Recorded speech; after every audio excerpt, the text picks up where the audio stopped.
صباح الخیر، اہلا وسہلا و مرحبا بکم جمیعا۔ T2 ایگزام کے لیے تمام طلباء سب سے پہلے چیپٹر 6 پر محنت کریں۔ خاص طور سے ضمیر منفصل یعنی پرسنل پروناؤنس یا سیپریٹ پروناؤنس، دونوں ایک ہی نام ہیں، اس کی جو گردان ہے اس کو زبانی یاد کریں۔ ہوا ہما ہم، ہیا ہما ہننا، انتا انتما انتم، انتی انتما انتن، انا نحن۔ اس کا جو استعمال ہے چیپٹر 4، 5 اور 6، ان تینوں چیپٹرز کو ملا کر یہ گردان کمپلیٹ ہوتی ہے۔ ان تینوں چیپٹرز کو اچھی طرح سے دیکھیں اور ان کے سینٹنسز کو سمجھنے کی کوشش کریں، ان کا استعمال سیکھیں۔ بہت آسان استعمال ہے۔ پہلے یہ واحد کے لیے واحد مذکر، یہ تثنیہ مذکر اور یہ جمع مذکر، سنگولر، ڈوئل اینڈ پلورل۔ اسی طرح پھر 3 مؤنث کے لیے استعمال ہوتے ہیں۔ یہ 6 جو ورڈ ہیں یہ تھرڈ پرسن کے لیے استعمال کیے جاتے ہیں۔ اس کے بعد نیچے کے جو 6 ورڈ ہیں 3 مذکر اور 3 مؤنث کے لیے استعمال کیے جاتے ہیں، اور لاسٹ کے جو 2 ضمیر ہیں انا اور نحن، یہ دونوں مذکر اور مؤنث دونوں کے لیے استعمال کی جاتی ہیں۔ تو اس طرح آپ کو سیپریٹ پروناؤنس کو سمجھنا ہے۔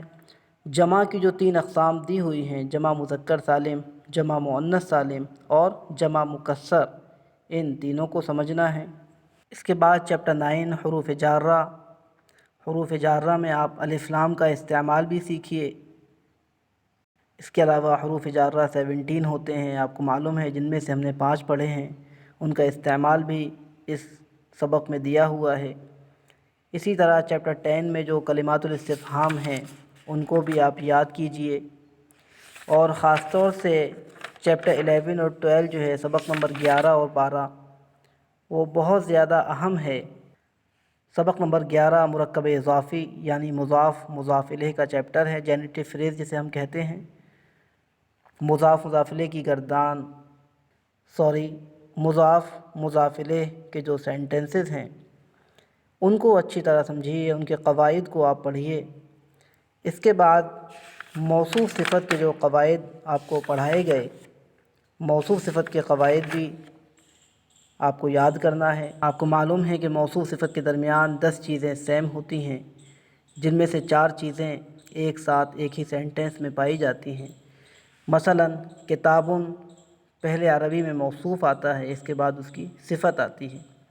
موصوف مطلب جس کے بارے میں ہم بیان کریں، کچھ بتائیں، چاہے وہ اچھائی ہو یا برائی، اور جدید یعنی جو کوالٹی ہم بیان کرتے ہیں اس کو ہم صفت کہتے ہیں۔ تو ھذا کتاب جدید، دس از اے نیو بک، اس کا ٹرانسلیشن ہم آخر سے کرتے ہیں، دونوں ورڈ جس میں سیم ہوتے ہیں۔ تو اس طرح آپ کو سب سے پہلے مضاف مضاف الیہ، اس کے بعد موصوف صفت، اور چیپٹر 6 اور چیپٹر 9، ان چاروں چیپٹرز پر بہت اچھی طرح آپ کو محنت کرنا ہے، فوکس کرنا ہے، اور کلاسز کو آپ اٹینڈ کیجئے جو بھی ابھی آپ کی باقی ہیں اس سیشن میں۔ اور مزید اگر کوئی ڈاؤٹ یا کنفیوژن ہو تو آپ مجھے میسیج کر سکتے ہیں، کال کے ذریعے پوچھ سکتے ہیں۔ امید کرتا ہوں کہ آپ کو تمام چیپٹرز اچھی طرح سمجھ آ گئے ہوں گے۔ الآن مع السلامة، إلى اللقاء۔